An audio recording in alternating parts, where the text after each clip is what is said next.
अरे माई अच्छा कहलू गोल लगा तेन अच्छा कहलू तो आ गई। हम कब से असमंजस में घेरायल रहनी की कि आज इतना बड़ा दिन बा और बाबूजी के इतना लंबा उम्र के प्रार्थना के नहीं और ओकर प्रसादी उनका नहीं दे सकनी। बढ़िया कहलू ले ले ले ले पहले प्रसादी पकड़ और बाबूजी के हमरा तरफ से दे दिए। भगवान सब दुख कष्ट बला से बाबूजी के सदैव रक्षा करिए। देखना माई हम कितना अभागा बानी। ये प्रसादी के अलावा बाबूजी के हम कुछ नहीं दे सकते। गंगा दुनिया में दुआ से बड़ा भेंट दूसर कुछ ना होगी, कुछ ना।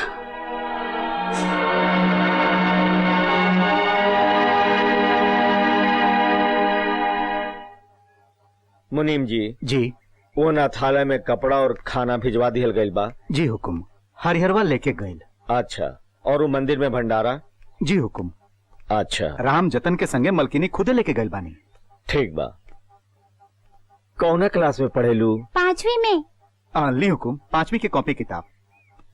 एगो बात कही हुकुम, हम अतना दुनिया देख ली, अतना देश घूम ली, बाकी रउआ जैसन केहू के कॉपी किताब बाटत ना देख ली।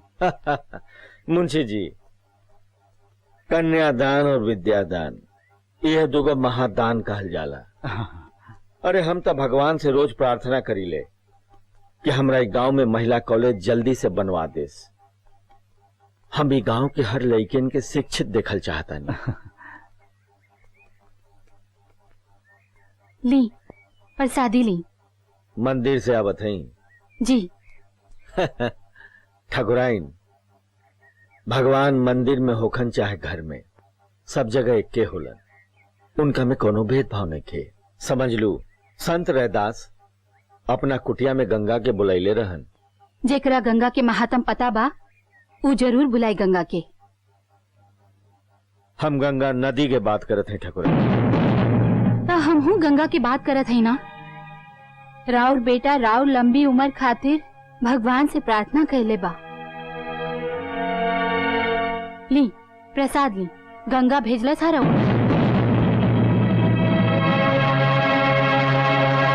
बाबूजी 1 मिनट रुक जाए, फैमिली फोटोग्राफ खातिर फोटोग्राफर बुलौले बानी। जल्दी करा।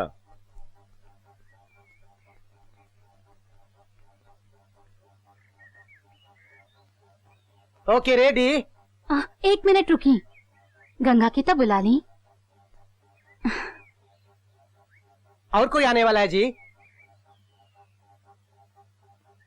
ना सब लोग आ चुकल बा। फोटो खींचा। ठीक है। ओके रेडी।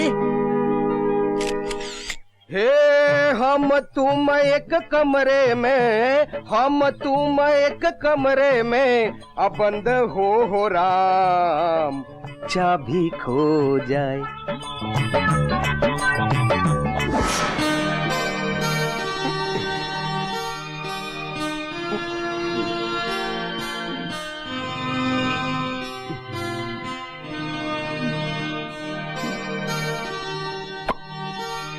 रुका, खबरदार घूंघट उठाए मैं तो गोली मार दे। अयो दादा।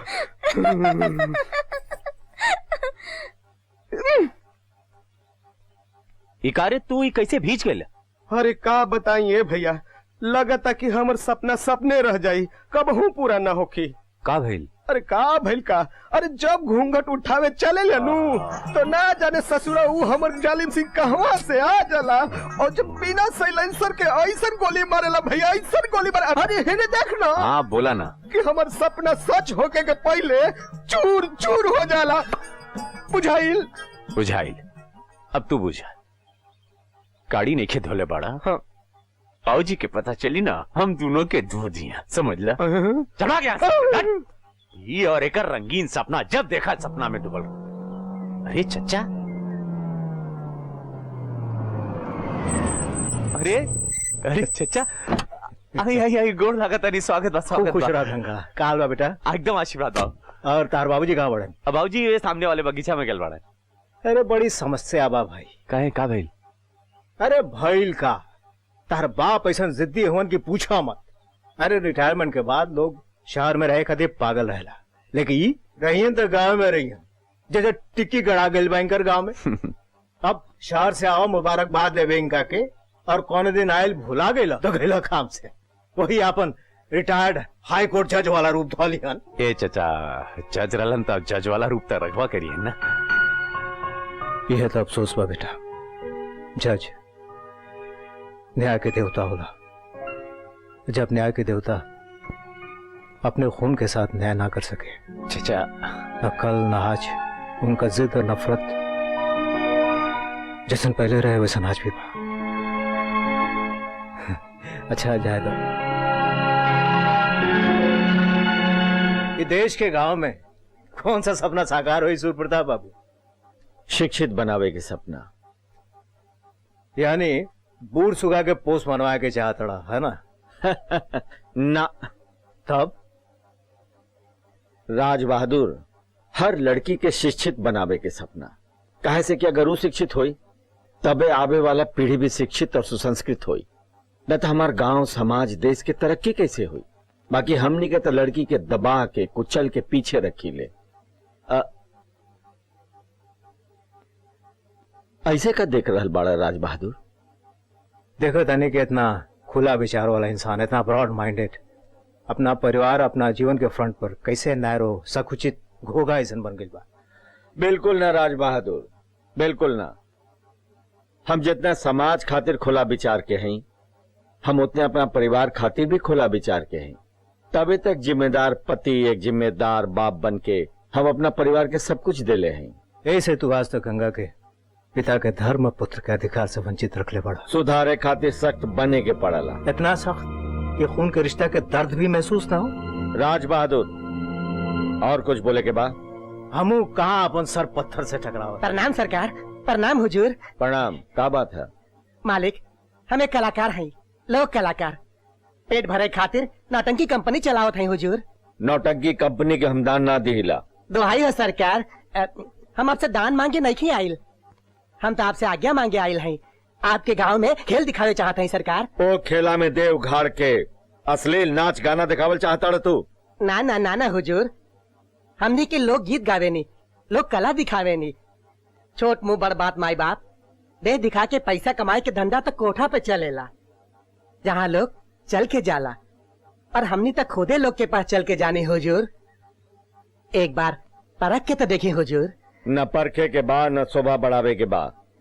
बाकी एक बात के ध्यान रखिए, ठाकुर सूर्य प्रताप सिंह के ही गांव में कौनो मर्यादा भंग ना होके के चाहिए।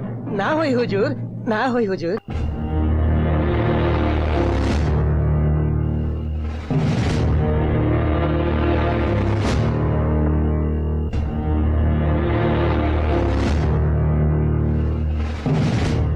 देखा, आगे मत बढ़ा ना तो हम शोर मचा देब। अरे तू शोर मचा के कहाँ जाइबो रानी? तोरा के नहीं के मालूम है दया शंकर के हवेली है, दया शंकर के। अरे यहाँ तो हवा से लेके रोशनी तक दया शंकर के दया से आवेला और जाला। अब तू कहाँ जाइबू? अरे बहिया में हमरे आवो। अरे जैबू कहाँ तू भाग के छटपटाइबू? अरे जैबू कहाँ भाग के? तोहरा के नहीं के मालूम दया शंकर के सहरा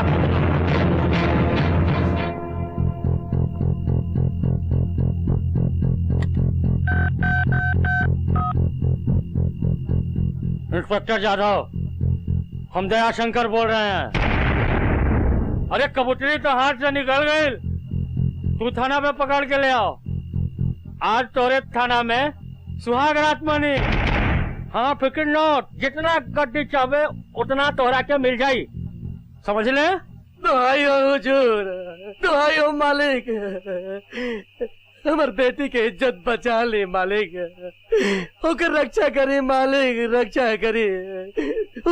बाबू दया शंकर सिंह हमार बेटी की इज्जत लूटे के चाहत रहलन, उनका हवालत में बंद करवा देलन मालिक।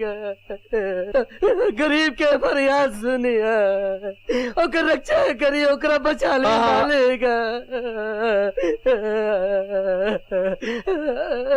मुंशी जी, एक गांव में नया कौन दरोगा आइल बा जेकर इतना हिम्मत कि ठाकुर सूर्य प्रताप सिंह के गांव में। मुंशी जी। जी हुकुम। गाड़ी निकलवाई। इंस्पेक्टर साहब ही बेगुनाह लड़की के छोड़ दी। उस लड़की को छोड़ना है कि नहीं छोड़ना है, इसका फैसला तो कानून करेगा, और आप हमें कानून सिखाइएगा। हम कानून सिखावे आए हैं, ये बेगुनाह लड़की के छोड़ दी। ये आपका पगार नहीं है, ये थाना है, थाना। यहाँ कानून का राज चलता है, और चलता है हमारा हुक्म। क्या समझे? Now listen to me. Listen to me.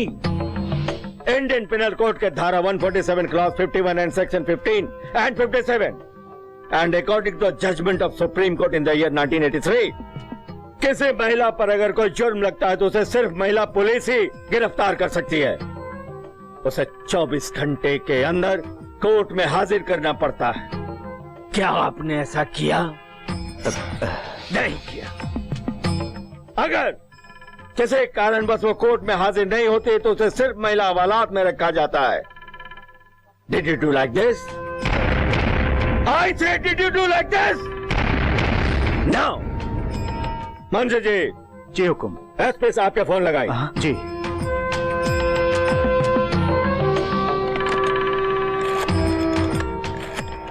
शर्म के बाद बाकी जौन वर्दी पहन के जुर्म, अन्याय और अत्याचार खत्म करे के शपथ लिहल जाला, वही वर्दी पहन के कुछ लोग अपराधी के साथ रह बाड़े। रहुए ऐसे लोग के चलते पुलिस महकमा बदनाम हो गई बा। शर्म की बात बा। ले हुकुम, लग गई। एसपी साहब, ठाकुर सूर्य प्रताप सिंह बोल रहा हूँ मैं। नमस्कार ठाकुर साहब, कहिए कैसे याद किए? हमारे क्षेत्र के थाने में आए नए इंस्पेक्टर की तारीफ करनी थी आपको, इसलिए इतनी रात को तकलीफ दी। ये इंस्पेक्टर कानून के पन्नों में दर्ज नियमों को अपराध और जुर्म के रबड़ से मिटाने की कोशिश कर रहे हैं, और ऊपर से हमें कानून भी सिखा रहे हैं। ठाकुर साहब उसको फोन दीजिए। बात करो। यस सर। इडियट, तुम्हारा दिमाग खराब हो गया का? जानते हो किससे बात कर रहे हो तुम? रिटायर्ड चीफ जस्टिस ठाकुर सूर्य प्रताप सिंह से। अपने आप में कानून है वो। उनकी एक कलम से तुम्हारी जिंदगी, तुम्हारी नौकरी, सब कुछ चली जाएगी। अब एक काम करो, जैसा वो कह रहे हैं वैसा करो, और उस लड़की को रिहा करो। कल 10 बजे मुझे ऑफिस में आकर मिलो। ओके? यस सर।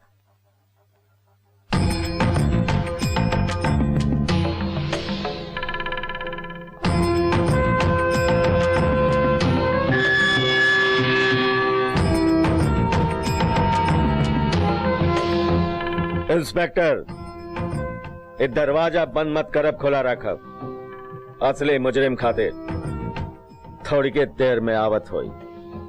चला।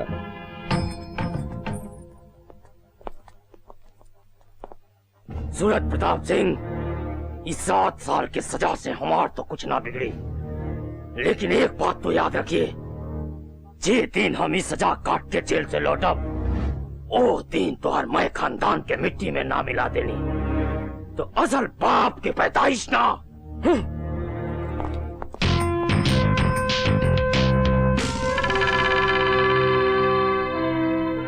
छोरी पतर की रे मोरे गुललुआ जियारा। गंगा? अरे माई तू कब आयलू? अरे कोनो काम रहा तो हमरा की बुला ले तू। हाँ अपना लाल के देखे के मन कैलस यही से।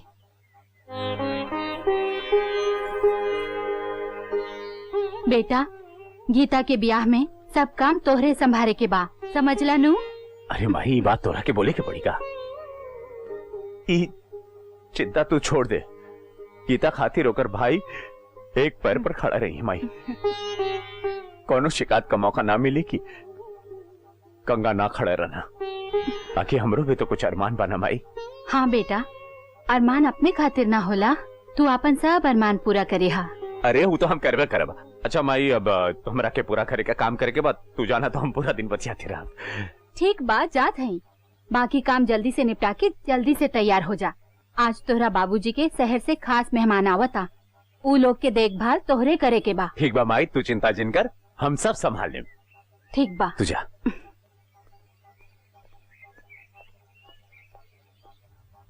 तोरे चक्कर में आज ट्रेन छूट गई। ट्रेन में कौन गई था? हमारी कौन गलती बा भाई? पहले ही तू पर्वतिया के घरे देख लेता तो हम मिल जैती। अरे देखो भाई, तन देख ले। ओहो, अरे रुका रुका रुका, अरे रुका ना भाई। अरे हटा सा, दूर दूर, हटा हटा। Excuse me, excuse me.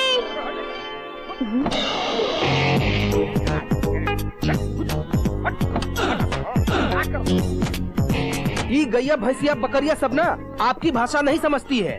कौन सी भाषा समझती है बताएं? हाँ, देखिए, हट हट हट, बुझाई? लेकिन भैया तू तक करिया अक्षर भैंस बराबर नहीं खेला था बाकी। अरे मामा, काहे अनपढ़ जाहिल गवार के मुंह लागल बाड़ा। रूपसपुर कौनो रास्ता पड़ी?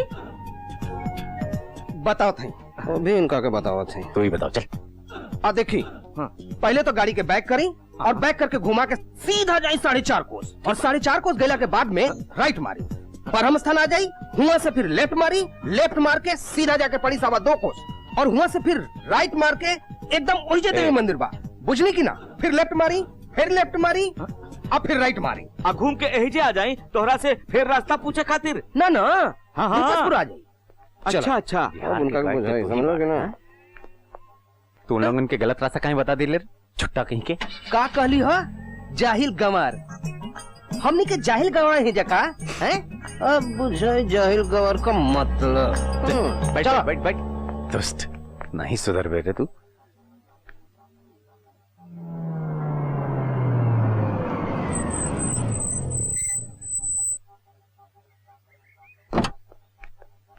बड़ा जाहिल गंवार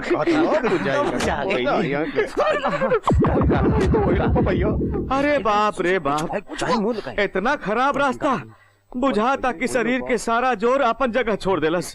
प्रणाम मामा जी। जीते रहा। नमस्ते। नमस्ते। बड़ी देर हो गई लावे में। अरे बेटा, मामा भगिनी यहाँ पहुँच गई जा, यह बहुत बड़ बात बा। ए जनरल, हाँ, अपनी के सामान अंदर पहुँचा दो। हाँ, आवत नहीं। चलो, रास्ता में कोनो दुर्घटना हो गई रहेगा? अरे बेटा, रास्ता में कोनो दुर्घटना ना घटल, अब एहिजा घटी जब हम ओ दुन्नु जाहिर गवार के एक के गोली से मार के सुरधामपुर पहुँचाई। अरे मामा मामा, ये तो हुए दोनों लागत बा। ए हट।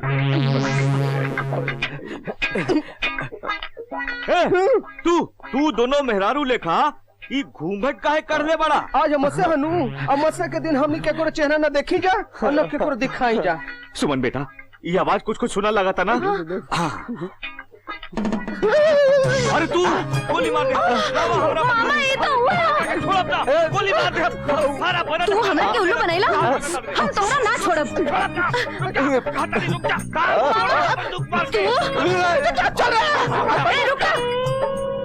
तारा, एक पुरान कहावत बा, जे दूसर खातिर गड्ढा खोदेला, ओ में खुदा ही गिरेला। 22। गिनती भुला गई लका। चला फिर से 1 से शुरू करा। हाँ ठाकुर साहब के बुलाई। नहीं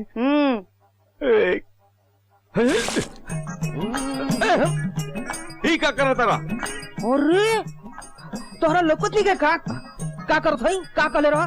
गाड़ी धो। का करत हई? गाड़ी धोत हई। अरे झाड़ू से ई गाड़ी हाँ फर्श नहीं। हाँ फर्श ना हा गाड़ी है। मालूम है टीन का डब्बा बा तब फर्श जैसन चमकावे को कोशिश करता। हाँ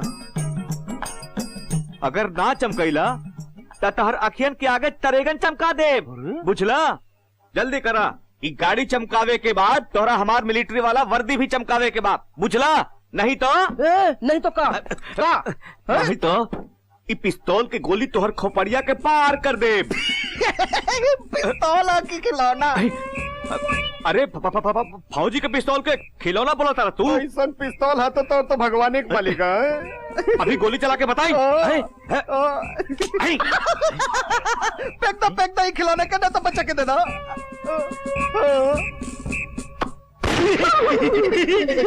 चल गई।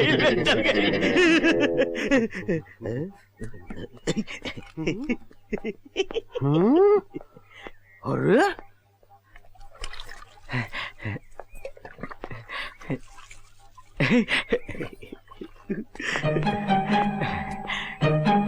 का खूबसूरती है एक गांव का।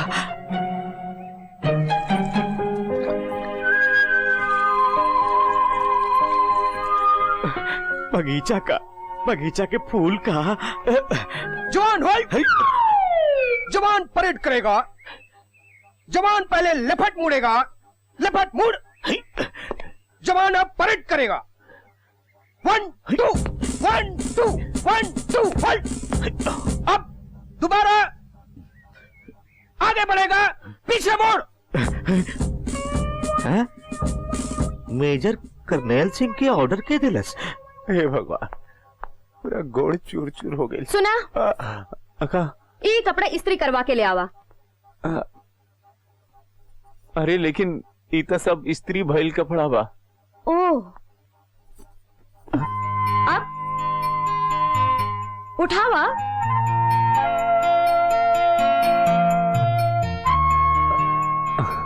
अब तो नीमन नहीं खे। चला इस्त्री करा। हाँ ठाकुर साहब के बोले। ठाकुर साहब। अरे करते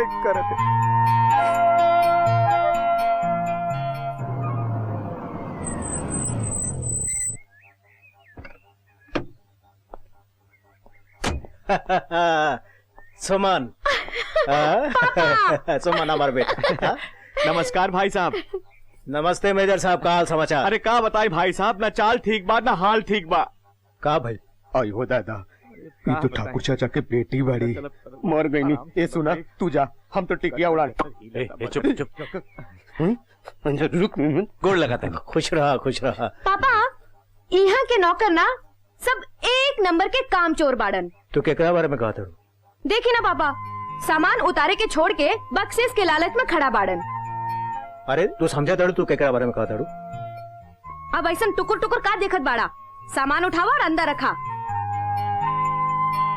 बुलाई ठाकुर साहब के। नहीं हम तू राय हम अपन सामान खुदे लेकर। अरे कोनो चिंता नहीं किया, हम बानी नो हम लियावत तनी। चला जल्दी करा। बेटी केहू के बारे में कुछ कहला के पहले सोच लेवे के चाहिए। तू जाना तेरो जेकरा बारे में तू कहा तेरो क्या हुआ? ज्यादा से ज्यादा होइए कौनो ठाकुर साहब के लर्जर। तो ठाकुर सूरज प्रताप सिंह के बेटा हुआ, बड़का बेटा। बेटा पर्वतिया? हाँ पर्वतिया, गंगा के देख लू है। सुमन दीदी, गंगा भैया एजा ना मिली है तो कहाँ मिली है? घर के पिछवाड़े। घर के पीछे? सुमन दीदी वो हवेली में ना आवस। बाबूजी उनका के हवेली के भीतर आवे से मना कइले बाड़न। मना कइले बाड़न?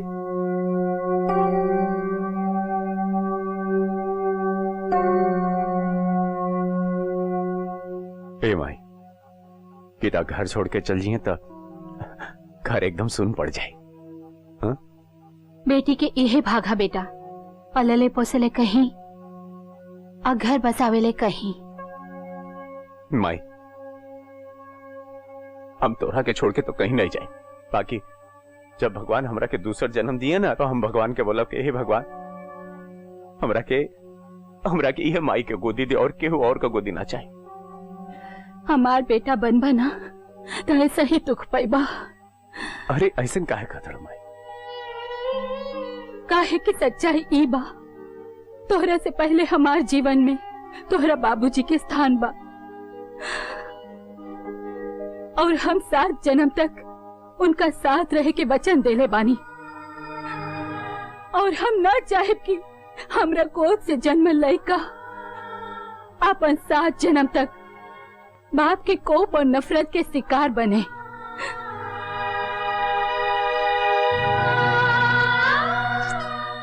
तो हर बेटा बने खातिर माई 7 जन्म तक का, बाबूजी के 700 जन्म तक उनका नफरत और कोश तहे खातिर हम तैयार बानी।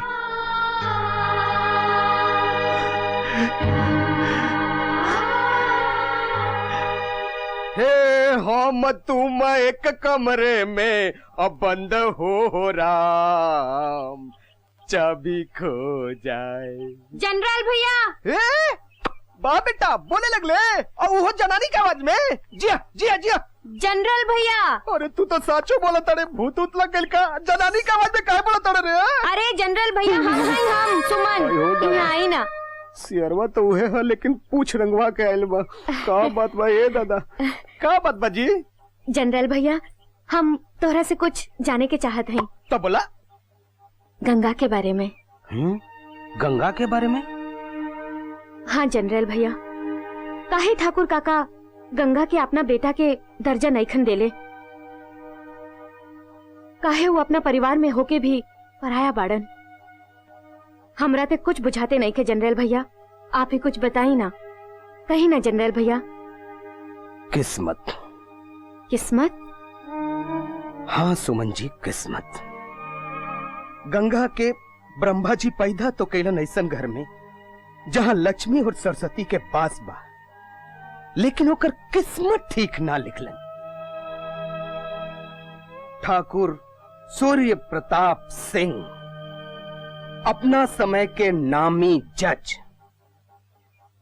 सैकड़ों फैसला कैलन अदालत में, सैकड़ों मुजरिम के सजा सुनौलन अदालत में, लेकिन उनकर अदालत में आज तक ई गरीब गंगा के न्याय ना मिलल। अरे वो गरीब के ना तो बचपन में प्यार मिलल और न जवानी के खुशी। काहे जनरल भैया, काहे काहे ठाकुर साहब उनका साथ ऐसे कैलन? बात तब के है सुमन जी, जब गंगा 10 साल के रहलन। ठाकुर सूर्य प्रताप सिंह के अदालत में एगो दीवानी के फैसला भइल। न्याय के दलाल सूर्य प्रताप सिंह, देख लेनी तो हर फैसला। ए जी, अरे घर में ये का द्वार पे आके गारी देता? जे जे सुनत होई का सोचत होई? चिल्लाता, हाथी चले बाजार, कुत्ता भूखे हजार। ओकरा बुझाता कि फैसला गलत भइल बा, बाकी जब वो अपना जमीन के पूरा कागजात अदालत में पेश ना कर पैलन तो हम का कर सकिले? फैसला तो सबूत पर होला ना। ओकरा गाली के डर से हम फैसला तो ना बदल सकी। हमरा बाबूजी के गाली मत दिया। तोरा बाप के साथ खानदान के भिखारी दे, चोर कहीं के, सराफत इज्जत के मुखौटा सबके बीच ना उतार दे तो हमारा नाम शिवराज सिंह ना, घूसखोर सूर्य प्रताप सिंह।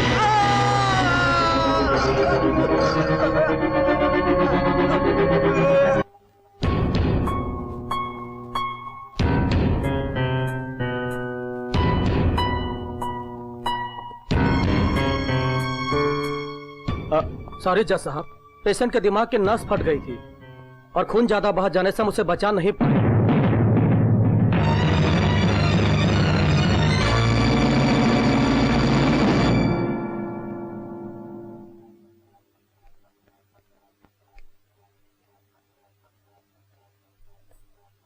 जौन चिंता में रउआ डूबल बानी ओकर हल बा। जमुना के एहजा ले आई हम पोसब ओकरा के, पढ़ाई लिखाई शादी ब्याह सब करब, अपना बेटी जैसन रखब ओकरा के। ठाकुराइन, तहरा ई कैला से वो लड़की के बाप के कमी पूरा ना हो जाई, ना ही ओकर छाती के जलन कम होई और ना ही तोहर बेटा के जुर्म कम हो जाई। गंगा हमार बेटा हवन करी मतलब नहीं खे कि ओकर जुर्म के हम नजरअंदाज करती। इस जुर्म खातिर हम कोर्ट जाए, कोर्ट। रउआ उ नन्ना जान के जेकरा के भगवान के रूप कहल जाला ओकरा के अदालत में खड़ा करब। हाँ, खड़ा करब, काहे से कि उ उदंड और नालायक के चलते एक आदमी के जान गेल बा। क्षमा करब जज साहब, गंगा के तरफ से वकीले सफाई बन के हम खड़ा होकर हम होकर केस लड़ब।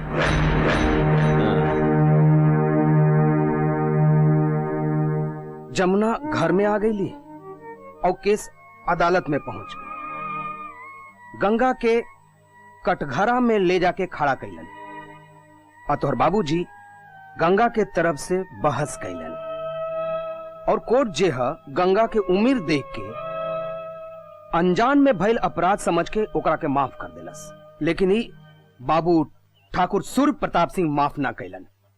ये जो बाप के अदालत बा वो बेटा के ओकर प्यार और दुलार से बेदखल कर दलस। धीरे धीरे गंगा समझदार होके लगलन, लेकिन उनकर मन में ये बात घर कर गई कि जमुना के सर से जे बाप के छाया बा ई उहे छीने खातिर जिम्मेदार बढ़न। अब बस यही बात के चलते वो जमुना के पीछे एकदम परछाई बन के रहे लगलन।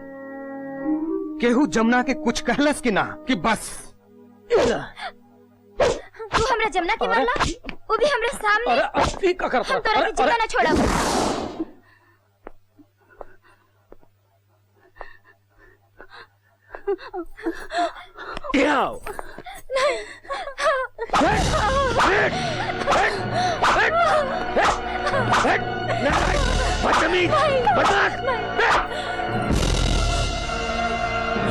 ठाकुर साहब जमुना के शहर पढ़े भेज दिलन और गंगा के पढ़ाई बंद हो गई।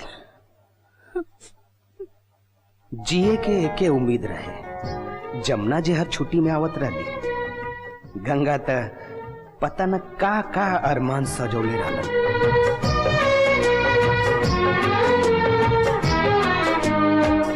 ई देख के उनकर माई एगो फैसला कैली और एक दिन हमार लड़की रउआ घर में आ जाई तो समझब कि हमार तपस्या पूरा हो गई। हमरा बेटी के रउआ देखब तो लागे कि भगवान जी रउए घर खातिर ओकरा के गढ़ के भेजले बाड़न। रंग रूप सील संस्कार लूर लक्षण सब में आगे बिया हमार बेटी। हमरो बेटा कम नहीं खे, लाखों में एक बा। आज के जमाना के तो लइके न लागे उ। एक को बुरा व्यसन नहीं खे ओकरा में, एगो सुपारी ले न खाए। ईश्वर के बड़ा भारी कृपा बा, न तो बाहर रह के पढ़े वाला लड़का के और कोनो लत लागे ना लागे सिगरेट के लत तो लगिए जाला। ओहू में इंजीनियरिंग कॉलेज के वातावरण पूछी मत। Engineering college? रउआ केकर बात करत हई? आपन सरजू बाबू के। हम उनके से तो आपन लड़की के ब्याह करे के चाहत हई। पर हम गंगा के बारे में सोचत रही। बड़ बैठल रहे और छोट के ब्याह ये कैसे हो सकेला? बहन जी, गंगा बाबू से कौन बाप अपन बेटी के ब्याह करी? ना पढ़ल ना लिखल ना काम ना धंधा। फिर हमार बेटी तब बीए तक पढ़ल बिया। एक पढ़ल लिखल के ब्याह एक अनपढ़ से, ऐसन बेमेल ब्याह के पक्ष में हम नहीं की। हम अपने से माफी चाहत हैं। चला अन्नपूर्णा। गनीमत बाकी वो लोग हमरा चेहरा पर थूक के ना गइलन। का कहत हई? ओए, न्याय के बात वो लोग के बुलले रहे सरजू के ब्याह के बारे में बात करे खातिर, अतुल लगलू अपना बड़का बेटा के बारे में बात करे। रउआ कैसन बाप है जी? घर में बड़ बैठल रही और छोट के दुल्हन उतारब? बड़ा नालायक बा, निकम्मा बा, बेकार बा। एकरा चलते हम छोटा बेटा की जिंदगी और सुख शांति बर्बाद ना कर सकी। ये हमरा से ना हो ठकुराई, कबो ना। पर हमरा से ये ना हो सकी। हम दोनों के जन्म से पहले और बाद में उहे पीड़ा सहले बानी जौन एक में सहले बानी। ममता अपना औलाद के दो आंख से कब्बो न देखे, कब्बो न। रउआ अपन स्नेह, अपन प्यार, अपन दुलार गंगा से छीन सकीले, काहे कि रउआ बाप हई, हम महतारी हई। महतारी और ओकरा से भी पहले एक नारी हई। बस ठाकुराइन बस, हम सब समझ गई नहीं। बाकी का तो हर बेटा अलग बाड़न कि कोनो लड़की से ब्याह कैला के बाद ओकरा घर ले आके ओकर निर्वाह कर सकिए। बतावा का कमी बा हमार बेटा में? राव राख पर ममता के पर्दा पड़ल बा, यही से रुआ दिखाई नहीं के पड़त। बाकी कोनो लड़की आपके बेटा से ब्याह ना करी। कौनो बाप अपना बेटी के जिंदगी आपके बेटा से ब्याह करके बर्बाद ना करी ठाकुराइन। हमरा गंगा खातिर भगवान लड़की भेज चुकल बाड़न, जमुना के। हाँ, हमरा गंगा से जमुना ब्याह करी है। बचपन से एक दूसर के जानता लोग, एक दूसर से प्रेम करेला लोग। ठाकुराइन के बात मान के ठाकुर साहब शादी खातिर तैयार हो गईलन। जमुना, वारी जाऊं अपना बेटी पर, कहीं नजर न लागे हमार बहू के। बेटी बहू का कहती काकी? ऊहे जौन तू सुन लू।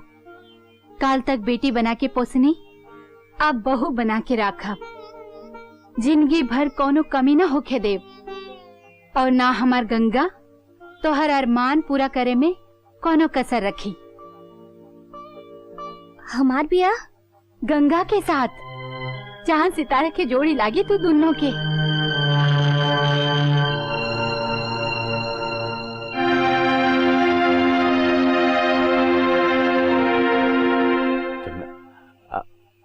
जमुना, जमुना ही फैसला बाबूजी का ना, ही फैसला तो हमारा। हमरा खुशी के खातिर बाबूजी फैसला ले लेन, कारण कि हम ही उनसे कहले रहनी कि हम तोहरा से प्यार करीला। बोला बोला ना।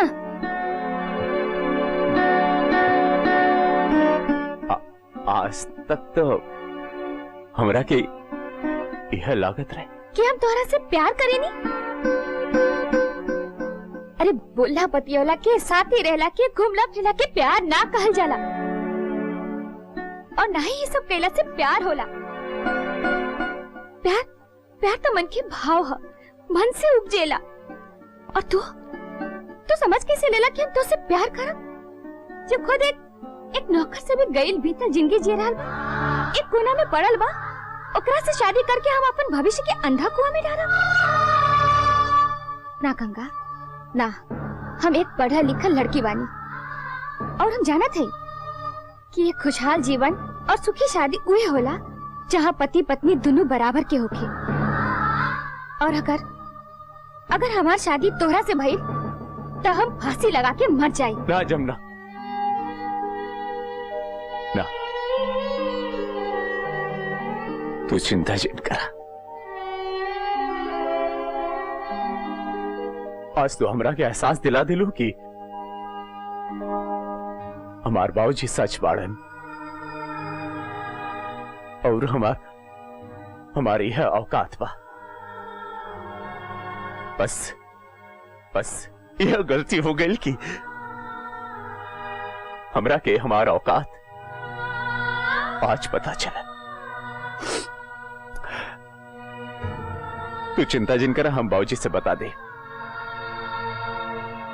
ज्यादा से ज्यादा का हुई पहले से उनकर नजर में हम बुरा बानी, थोड़ा और बुरा बन जाए, लेकिन हम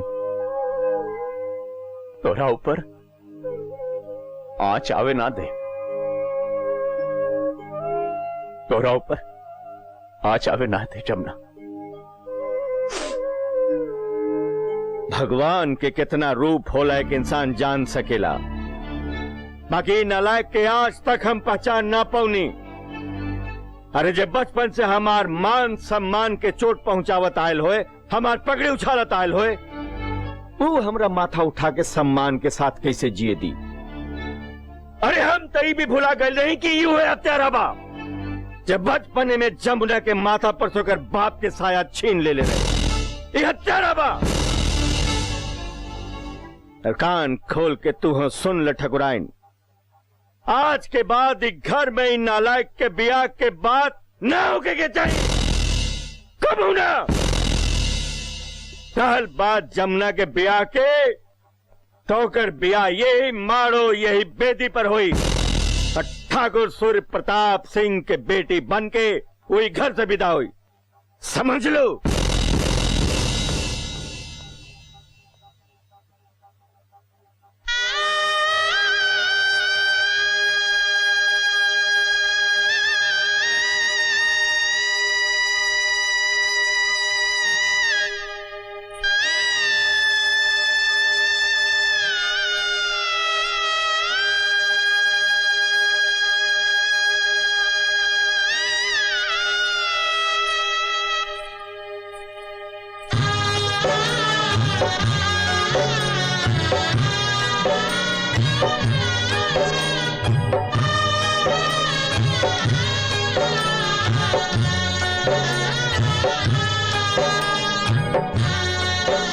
जौन मंडप गंगा के बियाह खातिर सजल रहे, वही मंडप में ठाकुर काका जमुना के बियाह एक ठाकुर परिवार में कर देलन और जमुना विदा होके अपना ससुराल चल गईली। लेकिन ओकरा ससुराल गईला के बाद भी ठाकुर काका अपना मन से वो मलान ना निकलन और न गंगा के दुख दूर भइल। ई जमुना न जाने कौन बात के बदला ले ली है ओकरा से। खिलौना समझ के खेलत रही और जब मन भर गया तब पटक के तोड़ दिली। दोष उनकर नहीं खे जनरल भैया, दोष तो नाम के बा गंगा जमुना, जिस सदियों से ये धरती पर बा। एक बार संगम भी होला पर कभी भी साथ साथ ना चले।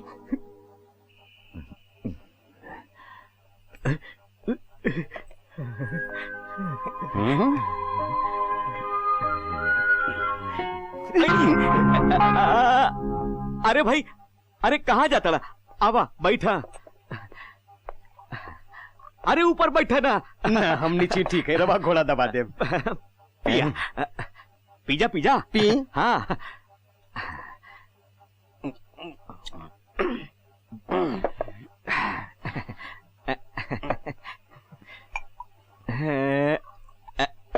इला पिजा पिजा। पियो तो है, अब कब बोतलें ढुक जाए का? ना ना, आराम से पिया, आराम से पिया।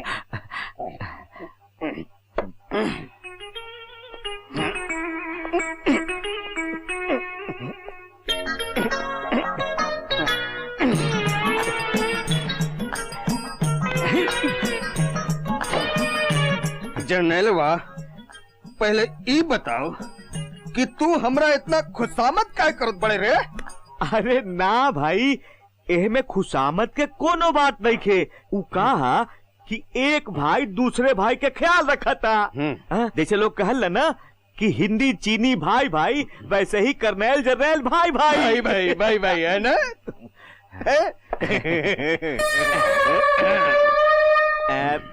भैया तोरा से एगो बात पूछी? जब जनरल कर्नल भाई भाई है तो जवाब का चीनी देगा। है ना?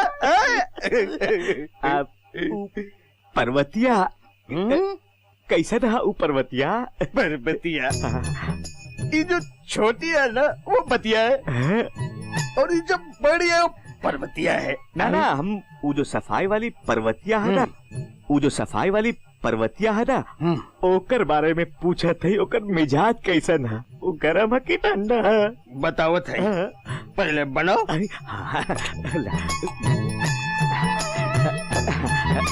पीजा भैया।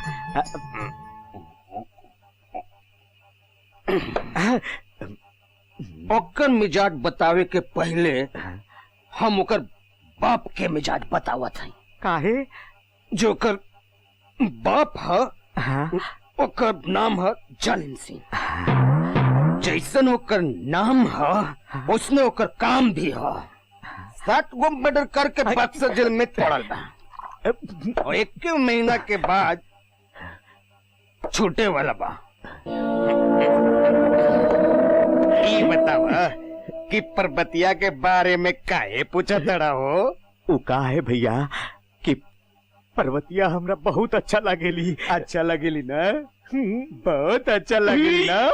अरे बुड्ढा, अरे सुअर, अरे कुत्ता, अरे कमीना, तू को जवार के लड़की पे नजर डाले ले धर अभी हम तोरा के बनावा भैया। ठाकुर काका, अरे भैया अपन छोटा भाई लखन के इज्जत के बुक्का बना के भट्ठा में झोंकबा का। अरे अपन छोट भाई लखन तो छोड़, राम के भाई लखन भी अगर हाथ लगाई तो ना लड़की के तो हाथ काट के रख देती, बुझले? क्या बात करत रहा? हाँ, ठाकुर काका, सुना भाई, ठाकुर काका, सुना भाई, ठाकुर काका, अरे जल्दी भाग गया, चला।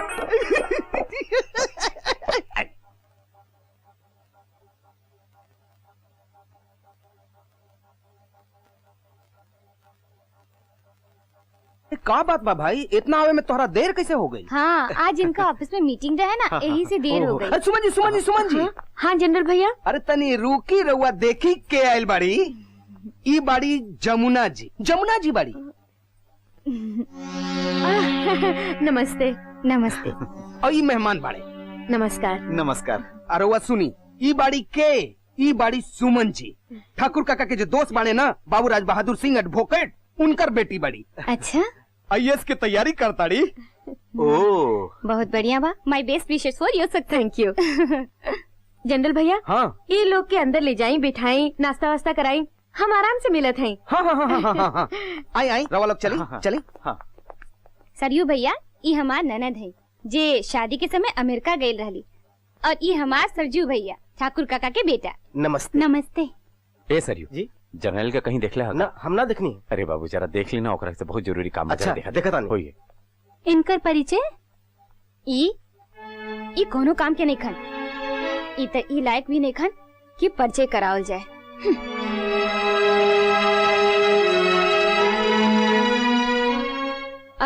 माधुरी, गीता, यहाँ हम तोहार परिचय एगो महान आदमी से करावत हैं। ई हवन गंगा सिंह, ठाकुर साहब के बड़का बेटा, पिता जैसने दानवीर। ठाकुर साहब तो लोग में किताब, जमीन और पैसा बांटेलन। ये लोगन के उनकर खुशी, यहाँ तक कि जीवन भी दान कर देलन। ये अलग बात है कि कुछ लोग लेकर भी भूल जाला।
हर हर महादेव, हर हर महादेव।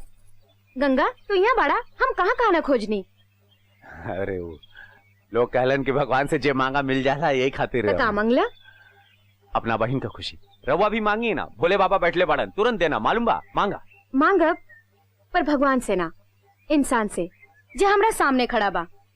देखा गंगा, हमरा के घुमा फिरा के बात करे के आदत नहीं खे, सीधे सीधे पूछत हई और जवाब भी सिर्फ हाँ में चाहिए। हमरा से ब्याह करबा?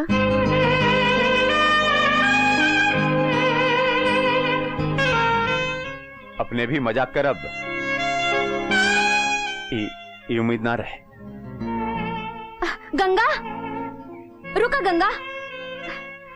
गंगा, सच कहत हई, मजाक नहीं करत।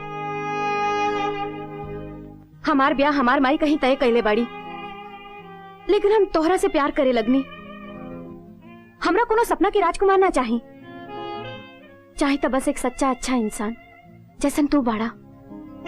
सच्चा और अच्छा हम सुमन जी कोनो लायक नहीं खे, और रोवा एक अनपढ़ गवार से ब्याह करें तो समाज का कही अपने इतना इतना पढ़ल बानी।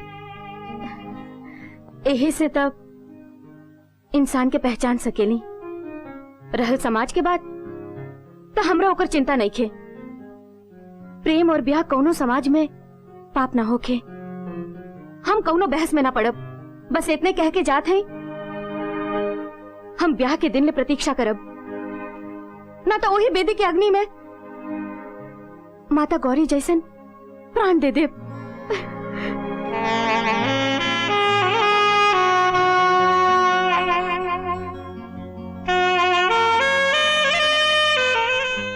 गंगा, ई कहा हो? हैं? अरे जिंदगी में पहला बार तोरा कोई समझ ले बा, जिंदगी में पहला बार तोरा से कोई सच्चा प्यार कैले बा, और तू बड़ा के होकर प्रेम निवेदन ठुकरावा तड़ा हैं? ई कहा हो? ई कहा? जिंदगी में खुशकिस्मती और शुभ घड़ी बार बार दरवाजा ना खटखटावले गंगा, बार बार दरवाजा ना खटखटावले। तू केकर परवाह करा तड़ा, और काहे परवाह करा तड़ा? तू निकला सिर्फ सुमन के बाद सोचा, सिर्फ सुमन के बाद।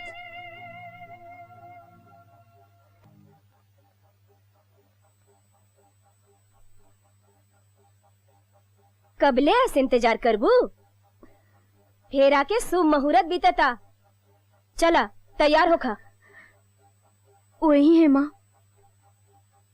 वो जरूर रही है, हमरा पूरा विश्वास बा उनका पर, वो जरूर रही है। देखा बेटा, मन के हारले हार होला, मन के जीतले जीत। अगर तेरा मन में दृढ़ विश्वास बा कि वही है, तो देखिए वो जरूर वही है ना? अहन तो बच के ना जाइए, हम हूँ पूरा इंतजाम कैले बानी, समझ ली?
Hey!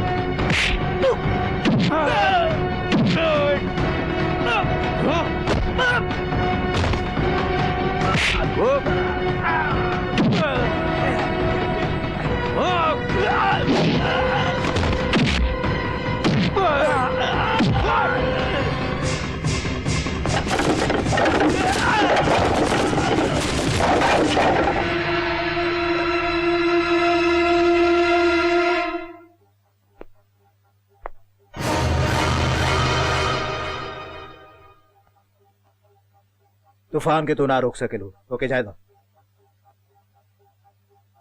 जाए दो। ओके, शादी मुबारक हो। धन्यवाद। नमस्ते। Thank you. ला ली। अरे रुको रुको, रउआ रउआ पहले पहले।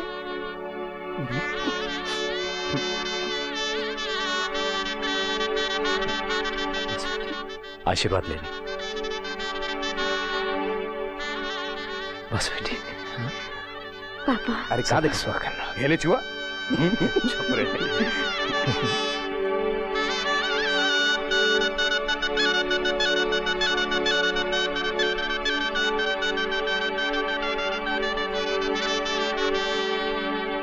You are under arrest.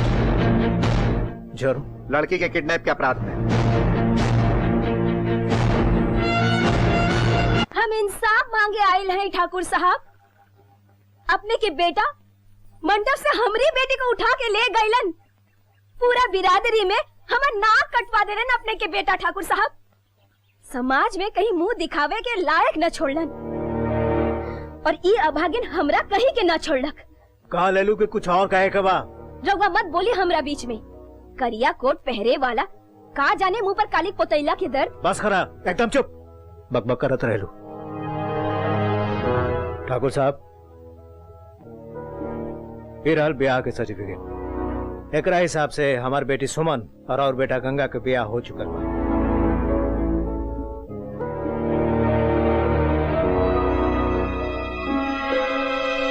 कानूनन दोनों के ब्याह के मान्यता मिल चुकल बा। काहे से कि ये दोनों बालिग हवन, वही से कानूनन के खिलाफ कोनो जुर्म नहीं खे बनत। पर आज जंतु ठाकुर सूर्य प्रताप सिंह के उसूल और अनुशासन तोड़े के एक जुर्म कैला। हमार खानदान के परंपरा और संस्कृति तोड़े के जुर्म कैला। इस जुर्म के कौनो माफी नहीं खे। ठाकुर सूर्य प्रताप सिंह के नजर में तहारी जुर्म के कोनो माफी नहीं खे। समझ ल कि आज से हमारे खानदान से तहार रिश्ता खत्म। मर गई हम तोरा खातिर। कर दे तू पिंडदान।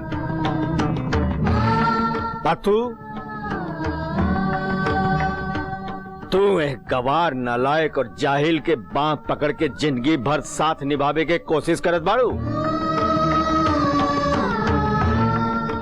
अरे कहाँ गई तो हर शिक्षा, कहाँ गई तो हर पढ़ाई लिखाई, IAS बनने के सपना।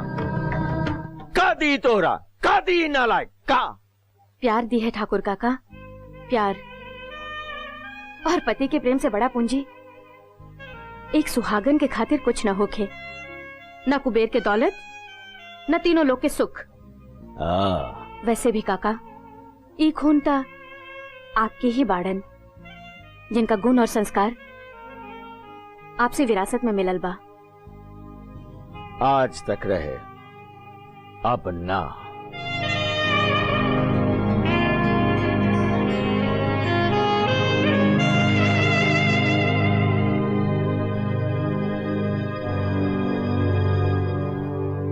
उठावा हमार जायदाद में से अपना हिस्सा के कागज और दोनों जामरा नजर के सामने से।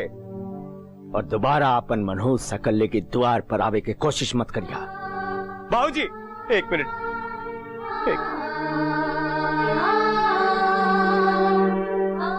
हम रउआ के पास आशीर्वाद के दौलत में से हिस्सा लेवे आए रहनी बाबूजी। हमरा के रउआ के धन दौलत में से हिस्सा ना चाहिए बाबूजी। जे पावे का बिलाशा रहे, जब वो है ना मिलल बाबूजी, तो ये सब धन दौलत लेकर हम ही क्या करें? हम क्या करें? ए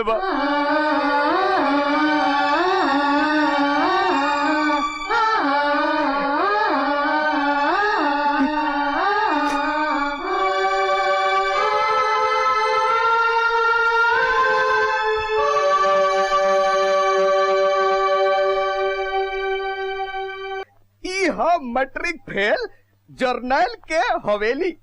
अब हिया तू दोनों परानी अपन बसेरा बसावा जा और चैन के बसरी बजावा जा, बुझाइल? ए जन तू कहाँ सुध बेरे? होइला ए भौजी, अरे तनी एकरा के समझावा जी। अरे बुड़बक दास, इतना लंबा चौड़ा जे है ना धरती और आकाश हो, हम कहीं सुतब हम कहीं बैठब। तू फिक्र मत करा बाबू, तू तो बस अपन हाली हाली हनीमून मनावा, बुझाइल? हम तुम एक कमरे में, हम तुम एक कमरे में, अब बंद हो राम, चाबी खो जाए। हाँ, एक के बिछावन पे हमनी दोनों कैसे सुतल जाई? हाँ, ऐसा करी कि हम नीचे सुता था नहीं, रवा ऊपर सुती, ठीक बा? ए सुनी। हाँ? कहा? दस्तूर के हिसाब से तो हम नीचे सोतब और रवा ऊपर। हाँ?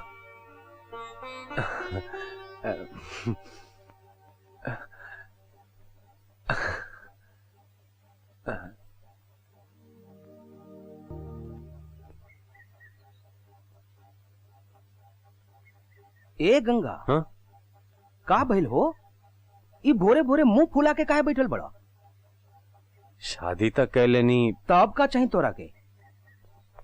अरे भाई शादी कर लेला तू, दोनों हाथ में लड्डू बा, दे गपा गप खा और का। अब लड्डू खा खातिर तो पैसा चाहिए और पैसा खातिर काम चाहिए। हम काम करे चाहता नहीं। ए जनरल बता ना, कौनो जुगाड़ बा का तो कहाँ मिली का हमरा के? हाँ? हाँ, काम का जुगाड़ हमरे खातिर रे।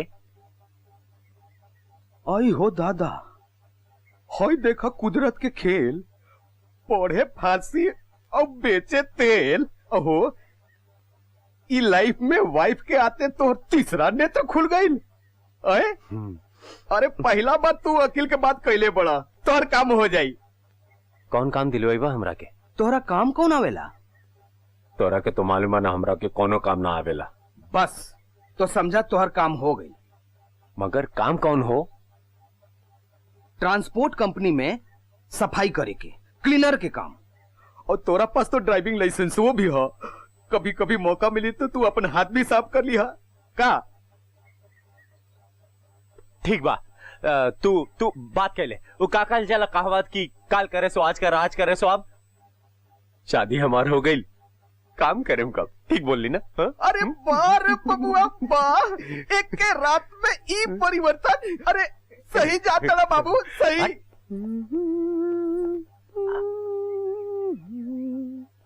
सुमन मिठाई मिठाई मिठाई। कौन खुशी में? हमरा के बहुत अच्छा नौकरी मिल गई बा, एकदम शानदार। अच्छा, कैसे नौकरी? मत पूछो, मालिक के बाद हमारी मालिक बानी। अभी सवाल जवाब छोड़िए और हमारे हाथ से मिठाई खाई। मेरी लक्ष्मी सुमन।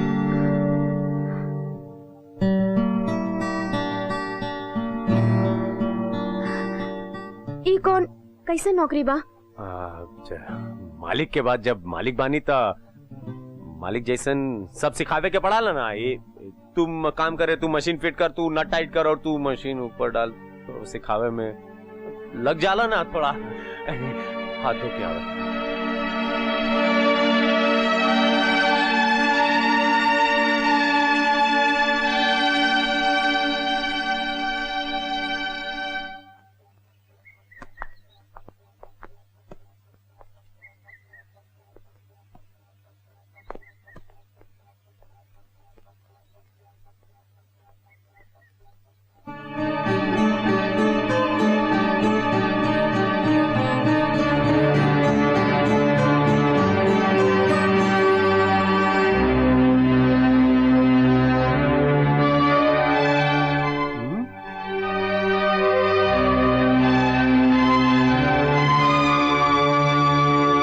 पुत्तू ठीक से बांध रहे।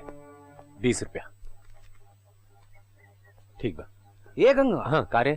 तू भौजी के बोले रे रहा का हो? काहे रे? ओह दादा, ये तो गड़बड़ हो गल भैया। का भेल? ऊ तोहरा के देख लेली बोझा उठावत। अरे तो अनर्थ हो गया यार।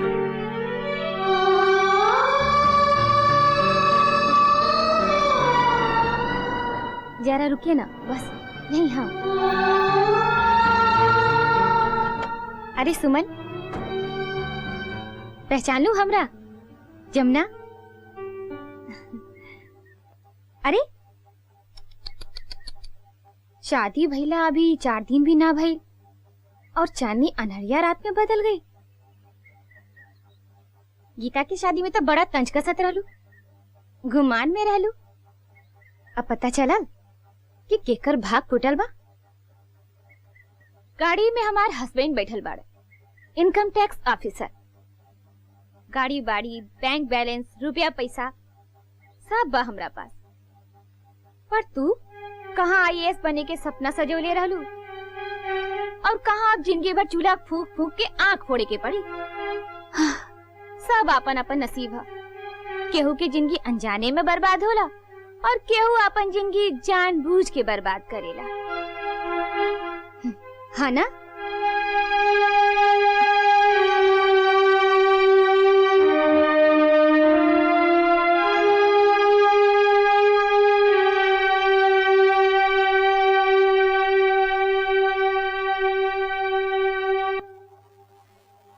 देखरा ठीक से आपन नामो लिखे ना आवेला, ओकरा दूसर कोनो काम का मिली बोली? के दी हमरा के बाबू वाला नौकरी बोली? लेकिन आज जमुना के बोली से एक बात का प्रण तो हम ले लेनी कि हम तोहरा के ऊ तो जरूर बनाई जे तू बने के चाहत रह। हाँ देखी, हम जाने तानी कि ओकरा के व्यंग से तोरा के बहुत चोट पहुंचल बा। ओकरा व्यंग से हमरो करेजा चिरा गइल, मालूम बा? हम केहू के ही हक नहीं देली। हमारा अपन सब कोई कर सकेला, केहू भी कर सकेला, लेकिन केहू के ही हक नहीं बाकी वो हमार सुमन के अपमान करे। तोरा के इन सब लोगों के जवाब देवे के पड़ी। सुमन तू IAS अफसर बनबू। हाँ तू IAS अफसर बनबू सुमन। हम दिन रात हम कुछ भी करब, हम मेहनत करब, लेकिन हम तोरा के लाल बत्ती वाली गाड़ी में देखे चाहते नहीं। तू IAS अफसर बनबू, तू अफसर बनने का पढ़ाई शुरू कर दे।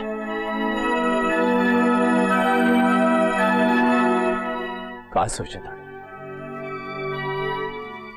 यह कि हम कितना भाग्यशाली बानी जे हमरा खातिर, हमरा सपना खातिर अतना सोचे वाला पति मिलल। सुमन, अपना पसंद पर गुमान होता हमरा। कहीं नजर न लागे हमार ई दिलदार दूल्हा के। जे हमरा के माफ कर दे, हम रउआ से पैसा ना ले सकीला। कहे बेटा, पैसा लेवे में कहाँ छिपा? बाबूजी का बनावल परंपरा टूट जाए। हम नहीं चाहता नहीं कि सास ससुर से पैसा कोनो भी रूप में लेके बाबूजी का बनावल परंपरा के तोड़ी। रउआ के तो अच्छी तरह मालूम बा कि बाबूजी दहेज प्रथा के कितने खिलाफ बढ़न। देखा, हम तरह के कोनो दहेज नहीं देते, हम सुमन के हक देते नहीं। वैसे भी कानून के तहत जैसे बेटा के प्रॉपर्टी में यानी जायदाद में हक होला, वैसे बेटी के भी जायदाद में 40% के हक होला। अब हम तरह के देता नहीं। एकरा के स्वीकार कैला से ना ताहर कोनो परंपरा टूटी और ना ताहर कोनो उसूल टूटी। ले ली न पाहुन, ले ली। बड़ जेठ के कहल मानी के चाहिए। थोड़ा देर खातिर तो हमरा ऐसन कुमती घेर ले रहे कि हमरा ऐसन हीरा जैसन लड़का के गुण भी अवगुण लौकत रहे। कहा ना कहनी, कहा ना बोलनी। ले ली न पाहुन, ले ली। बेटी, अब ई हीरा के गढ़ के तरास के अनमोल और कीमती बनावे के जिम्मेदारी अब तोहार बा। माई, अगर तोहार और बाबूजी के आशीर्वाद रही त ई जिम्मेदारी निभावे में कौनो कसर न छोड़ब। भगवान तोहके शक्ति दे। आत्मा मन भर बोझ के नीचे दब गई मेजर मामा। अरे बचवा, तुहार बोझ हल्का करे के उपाय बा हमरा पास। बोली ना का हलवा। देखा बचवा, तोहरा ऐसे पैसा लेवे में दिक्कत बा ना, हाँ। तो वैसे ले ला। ऐसे कैसे, हम कुछ समझ नहीं ना। अरे उधार कर्जा। कर्जा उधार, लेकिन चुकाई कैसे? अरे धंधा करके, बिजनेस करके धीरे धीरे धीरे पैसा आई और छोट छोट करके जाई। अरे सीधा कहा ना किस्त में। हाँ हाँ वही किस्त से। अरे भैया किस्त से तुहार सारा कर्जा उतर जाई।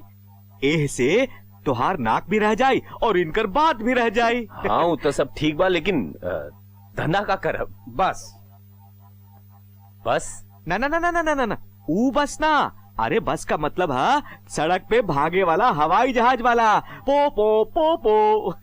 अच्छा आइडिया बा। हाँ, और भैया स्टाफ के no payment, full work zero payment. ई देखा तुहार सामने खड़ा है free manager major Jarnail Singh, और यह फ्री खलासी क्लीनर कंडक्टर बेवकूफ जर्नैल सिंह। अब सड़क पर बस चलावा। इस सड़क पे बस चलावा ना, सड़क पे बस दौड़ावा। हर महादेव, हर महादेव। बम ले रे।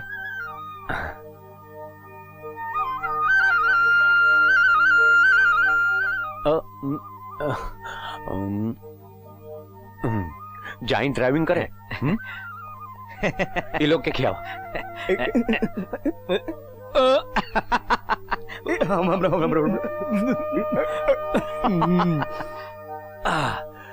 हाय भगवान, जय भोले बाबा। इनकर बात सुन ला। चंद्रैल भैया, हाँ तली हमरा एक बात बताओ। हाँ ई बसवा में का खास बात बा जवन तू 50 रुपया चार्ज करता रह? बुढ़ाऊ पहले बसिया में अंदर जाके ढूकी तब बुझाई कि काहे खातिर 50 रुपया लगता। बुझली बुझली, अभी देख के आवता नहीं तो जाई ना ढूकी। देखे दी। ए हमरा वास्ते अब 2 गो टिकट चाहिए। पैसा निकाला। 50 के पैसा ला।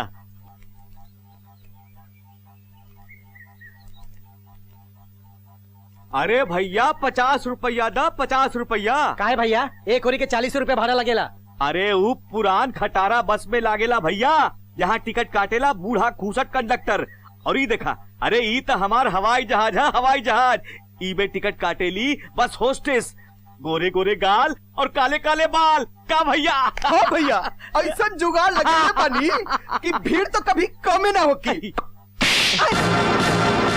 बंद कराई हथकंडा। मत भुलाई पगले लोग की ई कंपनी हम अपने बाबूजी के नाम पे खोलने बानी।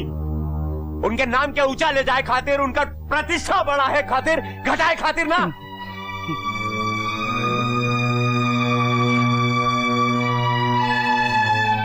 मत भूलिए आई। सुमन चला, बहुत देरी होता। सुमन आवतानी। चली। जमुना तू आज एहजा कैसे हमनी के याद आई? हम एगो काम से आइल बानी तोरा लगे। सुमन ऑफिस खातिर देर होता। सुनी ना, जमुना आइल बाड़ी, बतिया के चलत हई। हाँ जमुना बोला, कौन काम बा? हम काम मांगे आइल बानी। काम मांगे? अब तोहार पति तो इनकम टैक्स ऑफिसर हवन। रालन अब नहीं खन, रिश्वत लेत पकड़ा गई, नौकरी चल गई और अब घर में कमाए वाला कोई नहीं खे। अगर गंगा उनके अपना फार्म में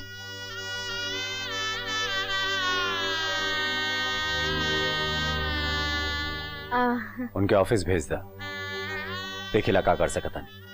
ठीक बा, हम ऑफिस जाता नहीं। जमुना आवा ना, बैठे बैठी। शंकर काका चाय ले आई। यह भाग्य है जमुना, वक्त एकरे कहल जाला। देख लो समय के चक्र। काल जेकरा के नकारा निकम्मा जाहिर समझ के ठुकरेले रह लूं, आज वक्त ओकरे दरवाजा पे तोहरा के लाके खड़ा कर देलस। यही से कहल बाकी सही फैसला हमेशा वक्त ही करेला। बुरा मत मनी हा, ना हम सीख देत हई और ना ही ताना मारत हई। बस इतना बतावे के चाहत हई कि अगर औरत चाहे तो घर के स्वर्ग बना दे और चाहे तो नर्क। हम तो वो खुशनसीब बानी कि हमरा पति के कारण हमार घर स्वर्ग बन गई। आज इनके कारण हम ऊ मकाम पर पहुंचनी जहां हम चाहत रही। जिंदगी के दौड़ में सबसे आगे के चाह वाली तू आज कितना पीछे रह गई लू। शांत मन से सोची है। ल चाय पिया।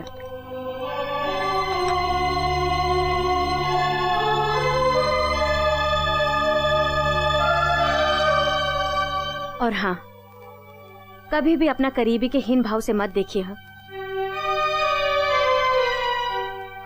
बहुत चोट लागेला।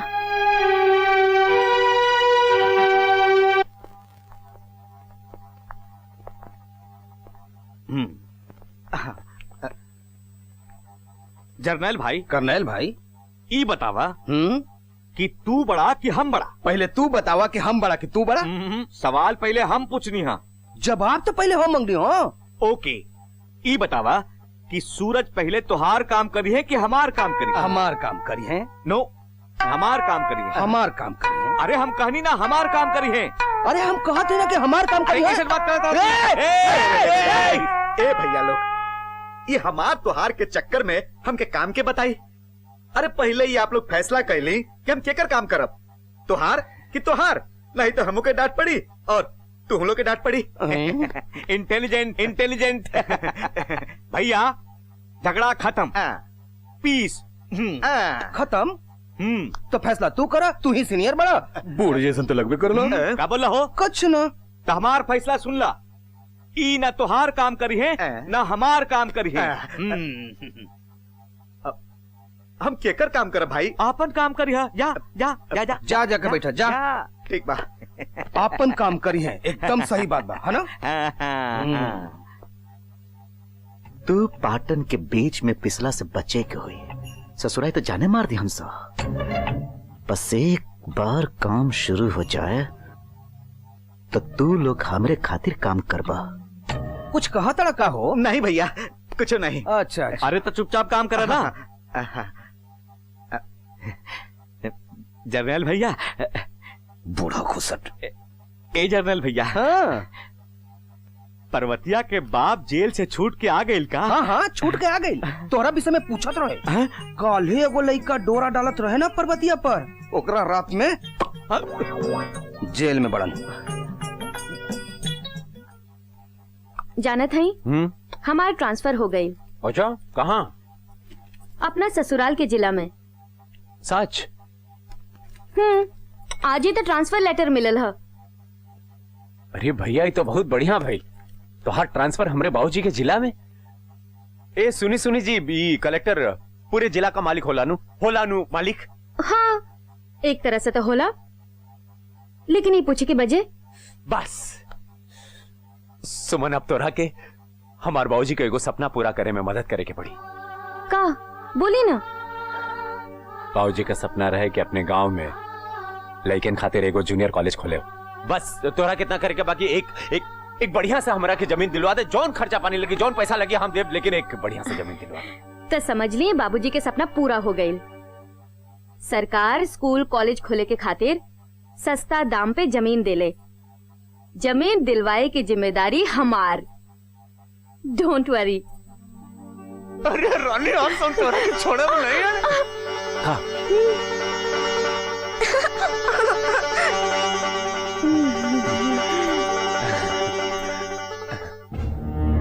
शंकर के दुश्मनी से अब तोरा के कोई नहीं बचा सकेला सूर्य प्रताप। ना अग्नि, ना वायु, ना जल, ना आकाश।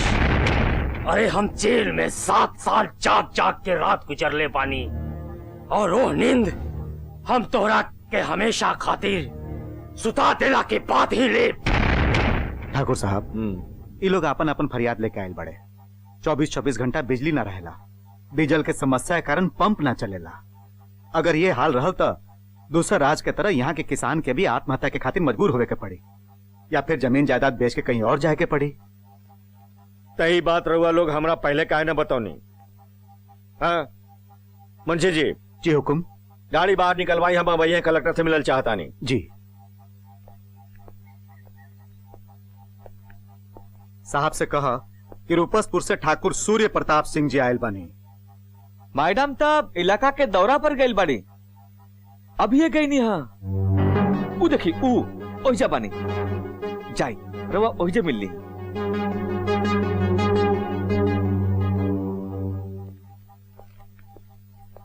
तो बाकी सब लेटर भी लगा दे ही। जी मैडम। हम रउआ से मिले आयल हैं।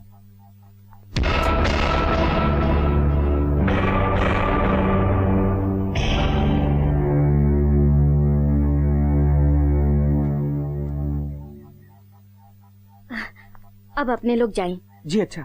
जी कहीं अब हम रूपसपुर ब्लॉक के 1 लाख गांव के जनता के शिकायत लेकर रउआ लगे आयल हैं। गांव में 24-24 घंटा बिजली नहीं खे रहत, और बिजली ना रहला से उ लोग के पानी नहीं खे मिलत, जकरा चलते गरीब किसान के खरीफ के फसल जल जा रहल बा। हम पूछतानी गांव में बिजली काहे नहीं खे रहत? का शहरे में लोग रहलन, शहरे में काम धाम होला, गांव पर ये अत्याचार काहे हो रहल बा? इलेक्ट्रिसिटी कटौती की समस्या के बारे में हम जानत हैं। इलेक्ट्रिसिटी बोर्ड के हाई ऑफिशियल्स के मीटिंग बोलवले बानी। हम बहुत जल्दी यह समस्या के हल करे की कोशिश करब। आप अपन एप्लीकेशन दे दी। मुंशी जी। जी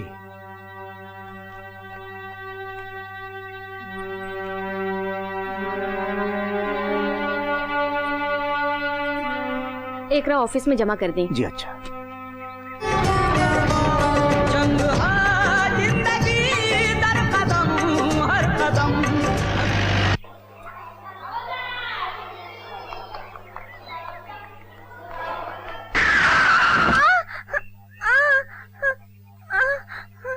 अरे रे, अरे बहुत ज्यादा चोट तो ना लगल? अरे तो बहुत खून बह रहा बा। मुंशी जी जल्दी से गाड़ी में से फर्स्ट एड के बॉक्स निकालिए। जी। बेवकूफ आनर कहीं कैसे गाड़ी चलावल चला? ओकर गलती नहीं खे, गलती तो हमार है।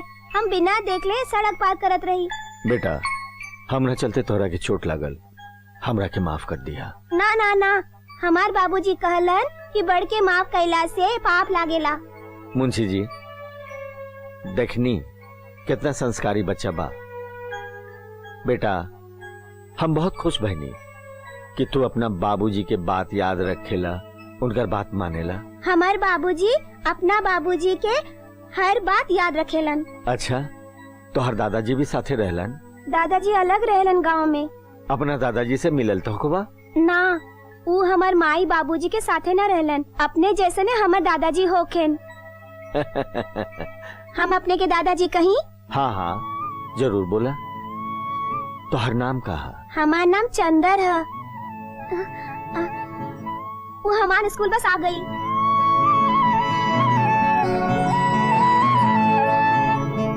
का देखते हैं हुकुम? ये अपने ही के खून है, आप ही के। एक गंगा ठाकुर के बेटा, सूर्य के बाद चंद्र आवेला, यही से कर नाम चंद्र प्रताप सिंह बा।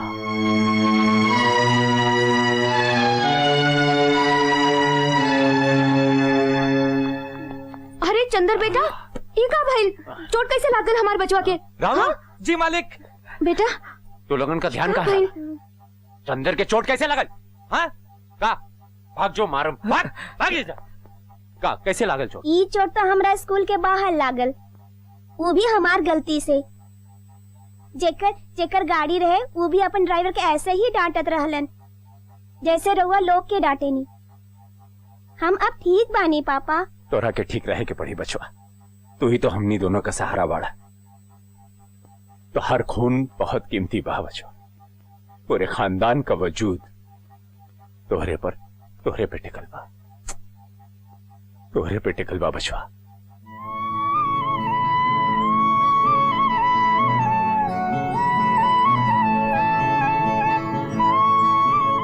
ए जी,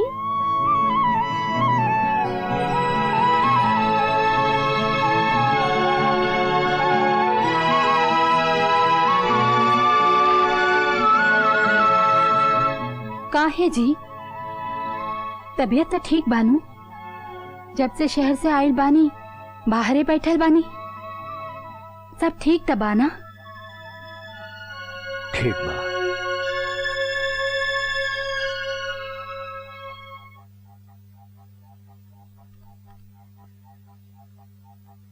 ये सब का बा? बैंक में जोन पैसा जमा भइल ओकर एंट्री का रिसीट कहाँ बा? ई कुल अकाउंट में सब घोटाला का केले तू? कहा कि का पूछता नहीं?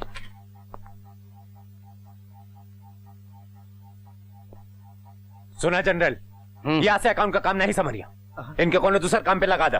ठीक बा, जाओ यहाँ से, जा। चलो। सुना, अगर तू जमुना के पति ना होता ना तो तोहरा की तो चला जा यहाँ से, जा। चलो।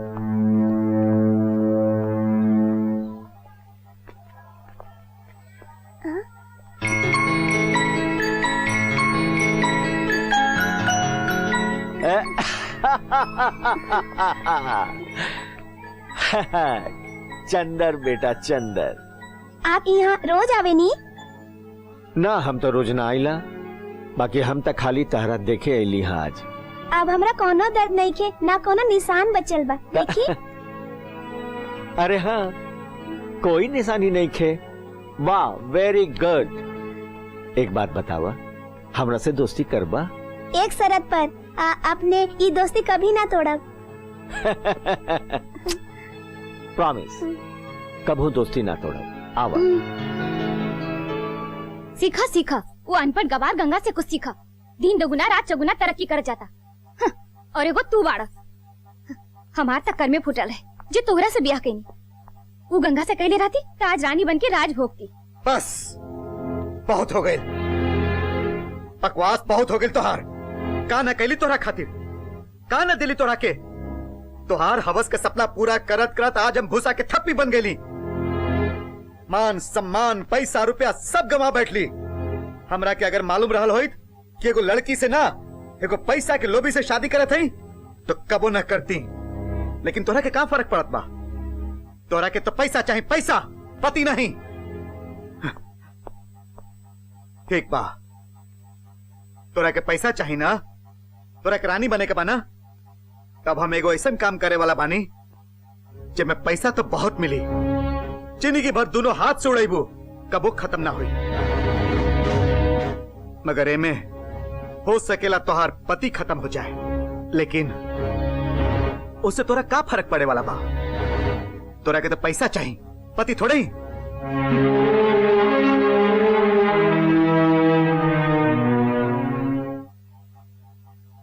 कहावत बा, गैल माघ दिन 29 बाकी।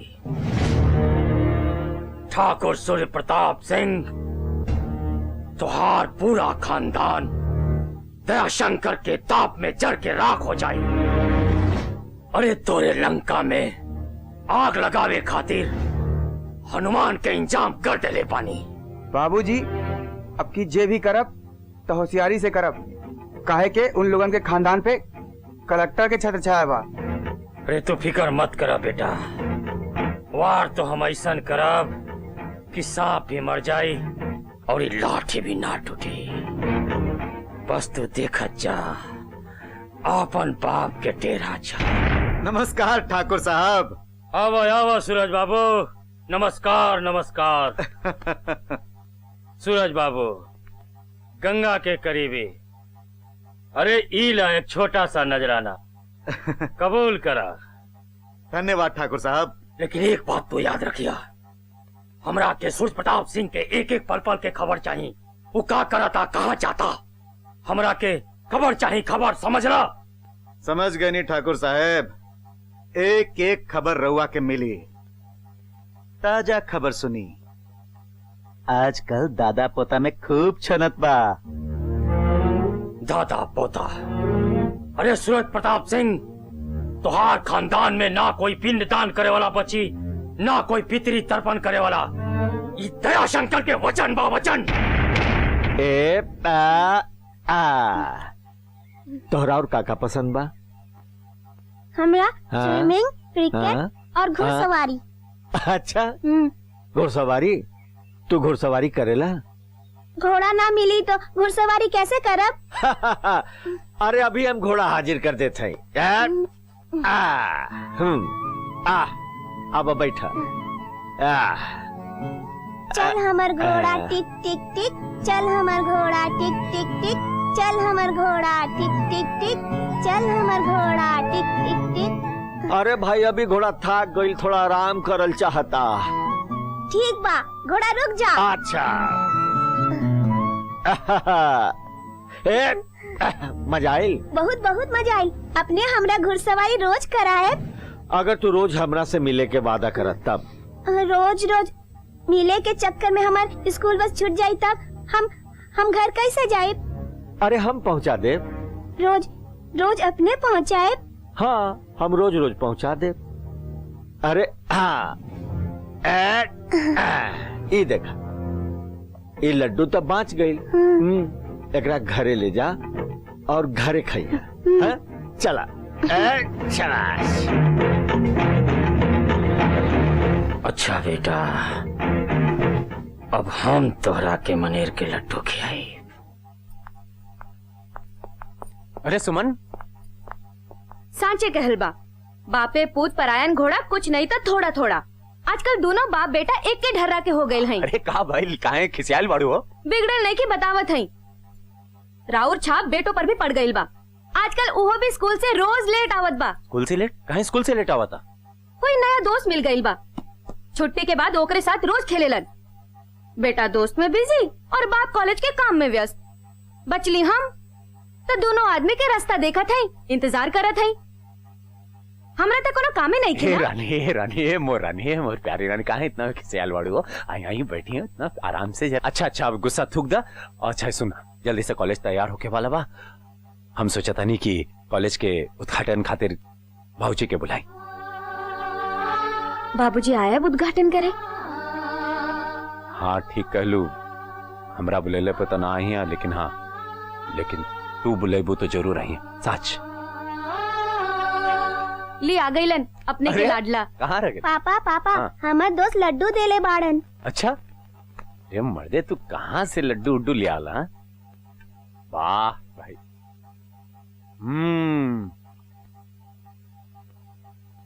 ये तो एकदम माई के हाथ का लड्डू। तोरे दोस्त का नाम का बा? उनका नाम तो नहीं खे मालूम, लेकिन हम उनका दादाजी कहे नी। दादाजी? अपनी से बड़ हवन, उनकर बड़का बड़का दाढ़ी और बड़का बड़का मूछ बा।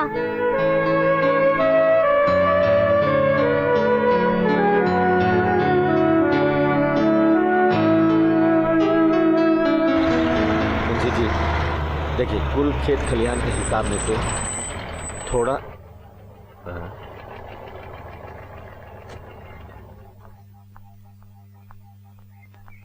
प्रणाम बाबूजी। प्रणाम माँ जी। खुश रहा। अंदर चला दुल्हन। क्षमा करब माँ जी, जौन घर के चौखट लांघे के हमरा पति के इजाजत नहीं खे, वो घर के चौखट हम कैसे लांघ सकत हैं? राउर बेटा एगो महिला कॉलेज बनवलन हा, काल उद्घाटन बा। हमने के इच्छा बा के ओकर उद्घाटन रउआ के हाथे हो। अपने आयब ना बाबूजी, हमने के प्रतीक्षा करब।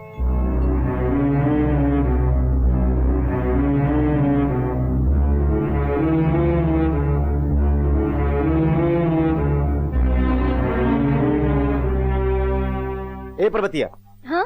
हम एगो जरूरी काम से जात हई, क्यों पूछी तो कह दिया। ठीक बा। ए पर्वतिया, हाँ? हम मंदिर जाता नहीं। कोई पूछे तो बोल दिया। ठीक बा। पर्वतिया, हम एगो जरूरी काम से बाहर जात हई, केहू पूछे तो बता दिया। ठीक बा। अरे पर्वतिया, ई घर में केहू दिखाई नहीं के पड़त। सभी एगो जरूरी काम से गइल बा।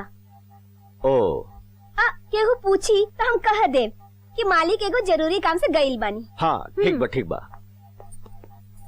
तो जब सभे चल गई तो हम यही जा काहे बानी? हम हो जात हई, केहू पूछे तो कह दिया। नमस्कार।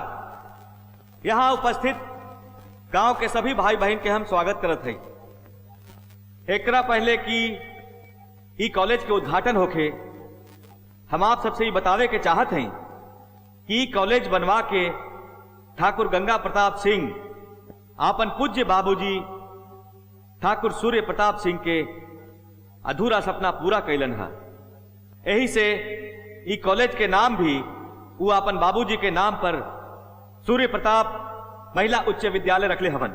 भाई लोग, रउआ सबके तब मालूमे है कि जो कॉलेज है ओकर उद्घाटन ठाकुर सूर्य प्रताप सिंह जी करे वाला रहन, लेकिन वो कौनो काम में बिजी होला के कारण एजा ना आ सकल। यही से वो अपना आशीर्वाद और साथ में एगो संदेशा भी भेजले बड़न कि ई कॉलेज का उद्घाटन उनकर पोता ठाकुर चंद प्रताप सिंह जी करस।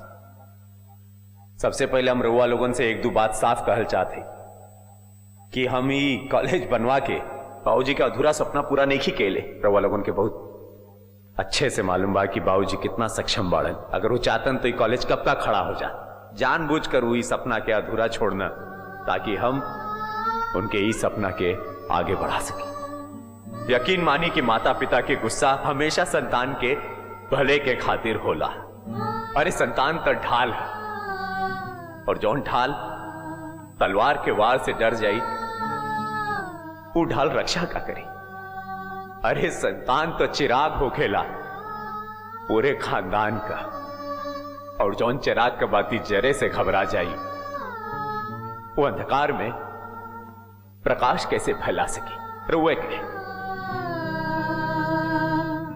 हम कोशिश करनी कि हम बाबूजी के कसौटी पे खरा उतरी। कितना उतरली और कितना बाकी बा ये हमरा नहीं मालूम। बाबूजी हमेशा कहत रहे कि वक्त से हालात होला और हालात से इंसान। बाबूजी के पता रहे, हमरा नहीं मालूम। बाकी बाबूजी एजा नहीं खन आइल कोनो बात नहीं है। हमरा के मालूम बा कि बाबूजी का हाथ आज भी हमरे माथा पे बा और सदैव बनल रही। इतना कहे के चाहते प्रणाम। अरे संतान तो ढाल है, और जौन ढाल तलवार के वार से डर जाई वो ढाल रक्षा का करी। बाप रे, का आलम रहे कॉलेज के उद्घाटन में, का भाषण देलस हमार गंगा। रउआ उजा गेल रही का? हमरा पागल कुत्ता कट ले बा जे हम जाई। जे लोग गइल रहे वो कहलक कि जौन ढाल तलवार के जौन दिया बाती पता ना का कहत रहन। वही कहले होई कि जौन ढाल तलवार से डर जाए वो रक्षा का करी, जौन बाती जरे से डर जाए वो प्रकाश का फैलाई। रउआ कैसे जननी? एकर मतलब रउआ गइल रहनी ओई जा। इत कहावत बा, सब लोग जानेला। राउर अंग वस्त्र कहाँ बा? अंग वस्त्र? अरे हमार अंग वस्त्र कहाँ चल गई? कहाँ रख देनी हम? कहीं रख ले नहीं की, कहीं गिरा के आयल हई। गिरा के? अब बाकी कहाँ? कॉलेज के मैदान में। अरे ये ओजा कैसे चल गई? उड़ के तो नहीं गइल होई। हम काहे के जाए वहां? कब तक झूठ बोलब, कब तक भागब अपने आप से? काहे नहीं की स्वीकार कर लेत कि बेटा के अलग कहिला के दुख के आग में राउर आत्मा झुलस रहल बा। हमरा कोनो दुख नहीं खे, कोनो मलाल नहीं खे। दुख और मलाल ना हो पर मोह तबा मोह ओकरा से होला जे आपन होला, जेकरा से अपनापन होला। आपन पोता आपन ना हा, ओकरा से राउर अपनापन नहीं खे। अगर ई झूठ हा तो काहे जाइले मिले आपन पोता से? ई राउर कैसा न्याय हा? हाँ कि एक तरफ त रउआ आपन खून के अपना से अलग कर देनी और दूसरी तरफ ओही खून के अंश के रउआ आपन गले लगावत है। ओकरा वंश बेल की तरफ बढ़त राउर कदम नइखे डगमगात। यही खातिर ना कि ओकरा से राउर वंश आगे बढ़ी। ठाकुराइन, पूरा दुनिया के इंसाफ देवे वाला के सामने एगो माँ आंचल फैला के खड़ा बाड़ी इंसाफ खातिर। का फैसला बा?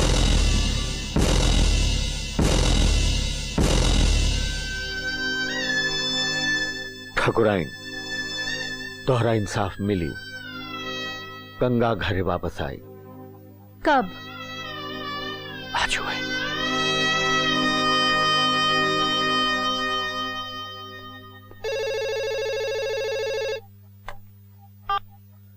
ठाकुर सूर्य प्रताप सिंह, दया शंकर के दुश्मनी के हिसाब पूरा करे के समय आ गई बा। ठाकुर सूर्य प्रताप सिंह, अपना प्रॉपर्टी के कागजात निकाल ले, हाथ में रखा। अब तोहरा कंगाल होए में चंद मिनट बाकी बा। दया शंकर! ना ठाकुर ना, सुर ऊंचा ना, नीचे रखा नीचे। तोरा के अपन पोता से बहुत प्यार बानू, ऊ हमार कब्जा में बा। ला सुना ओकर आवाज। दादाजी हमरा बचा ली। चंदर, चंदर बेटा, चंदर। का भैल जी चंदर के? सूर्य प्रताप सिंह, ई तो अभी शुरुआत पा, असल हिसाब तो तारा यहाँ आइला पे हुई। हम आवत है दया शंकर। हनुमान गढ़ी के पुराना खंडहर में आजा, हम वहीजा पहुँचत हई। हमार पोता के खरौच ना आवे के चाहिए, याद रखिया। ना आई। अरे तोहार जे दामाद बारन न सूरज बाबू, वही तो तोहरा पोता के लेके एहिजा आइल बारा। सूरज? समय मत गवाव, समय बहुत कीमती बा। का भैल जी? कुछ ना ठाकुराइन। दया शंकर के छाती में इतना दम नहीं खे कि ठाकुर सूर्य प्रताप सिंह के पोता के बाल भी बांका कर सके। जब तक हमार शरीर में खून बा, हमार पोता के कुछ ना हुई, कुछ ना हुई। ए माई, तू चिंता जन कर, बाबूजी के और बचवा के कुछ नहीं हुई। माई का ख्याल रखा। आवता नहीं माई।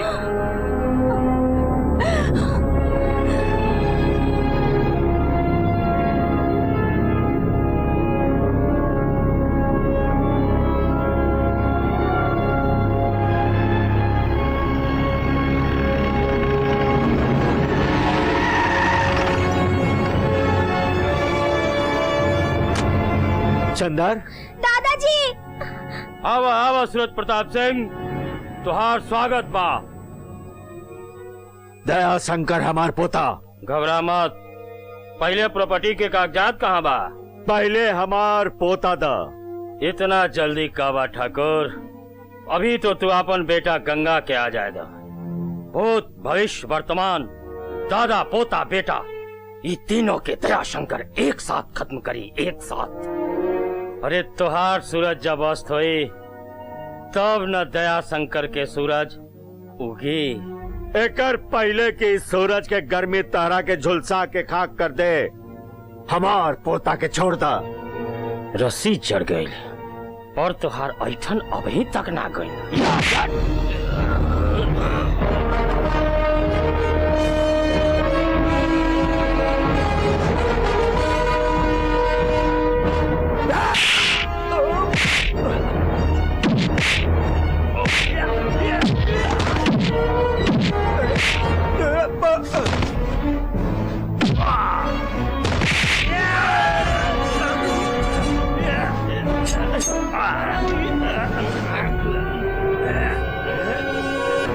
सूरज प्रताप, आज तुहार जिंदगी बर्बाद कर दी।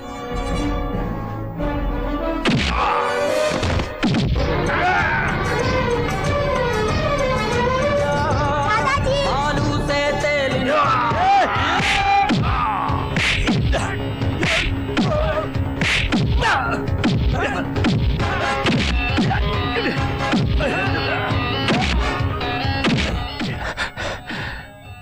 चंदन, बेटा तू ऐसे रुका।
हमरा के माफ कर दे ठाकुर, दया के भीख मांगा के माफ कर दे। बाबूजी ना, रहुआ पूरा जिंदगी कानून के साथ देले बानी, कानून के साथ चलल बानी।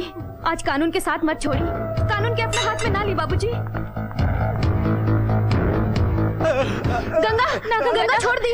ये हमरा बाबूजी पे हाथ उठेले, हमरे बचवा के छूले, एकरा के तो खाक छोड़ दी गंगा।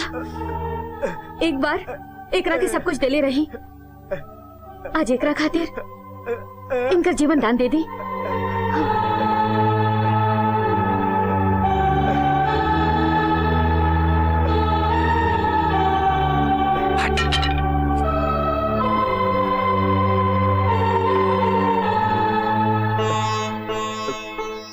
जमुना, दोष पति या पुरुष में ना होखे, दोष होला स्त्री में। काहे के गड़े के शक्ति भगवान सिर्फ स्त्री के देले बाड़न। औरत चाहे तो अपना पति के पत्थर से हीरा बना दे, और चाहे तो हीरा से पत्थर। अगर ये बात तू पहले समझ ले रहतू तो तुहार जीवन आज सुखी हुए। अब भी कुछ बिगड़ल नहीं खे, संभल जा।